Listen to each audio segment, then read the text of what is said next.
This is my vape pen collection. Got all these vape pens basically from June till the middle of September 2025 on a 2-mile stretch from the main road out in front of our house down to the town, which is 2 miles. There's all different kinds here. The basic unit, by the way, is what you see right here. A lithium battery, and this is like 1,000 milliamps, connected to a little sensor that looks like a microphone. And this is a pressure sensor, so when you suck, you're on this item, you're firing off a MOSFET probably in here that's letting current go from the battery through the blue wire to a little nichrome heating element down here, and of course it's surrounded by the fluid and some cotton that heats it up. So as long as you're sucking on this, the pressure difference is making this, just letting the current go right from the battery. That's it. It's just that simple. So the current goes from the battery right through this, heats up the element, and as you're sucking out, you get the smoke. So that's how that works.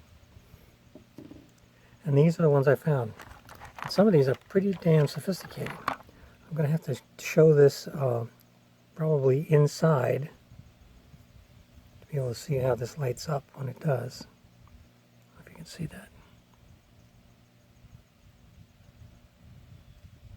Maybe in the shade there. And this is telling you how much charge it has. Here's another simple one. That's the simplest arrangement. It's just the battery, the sensor, and the heating element. Some of these are pretty fancy and expensive. This one's called Iron Mic. You see where you can charge most of them?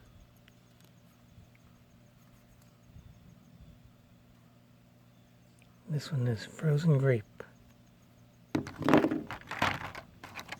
A lot of them are. Here's one you can see the liquid. I've got it sealed off because this stuff is mighty. And they come in all kinds of shapes and sizes.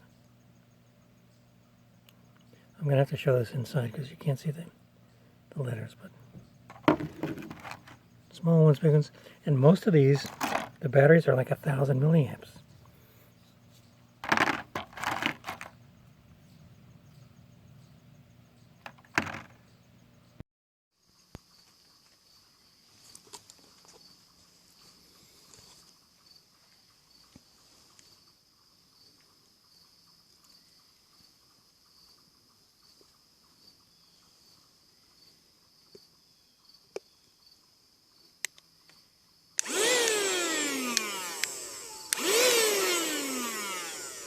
Woo, woo, woo, woo, man, woo. So here's the deal. These things are thrown away on the street, and they should not be. They're litter, number one, and that's probably against the law. The lithium batteries are a fire hazard, even though they, I'm going to use them for projects because some of them are like 1,000 milliamperes. They're pretty good, and they have chargers, but only for people who are going to use them for projects. Otherwise, they're dangerous. They also have the e-liquid, if it's nicotine, it's 2 to 5% nicotine solution. The LDT50 for that is 36 milligrams per pound, which means a 200-pound guy exposed to one of these tanks with about 20 ml, half of them would die. People would die if you could keep it down. Normally you take it in little stiffs at a time, so it doesn't matter, but that much nicotine concentrated is really dangerous. And of course, they're covered with germs. I mean, people have these in their mouths, right? So they're dangerous from that side.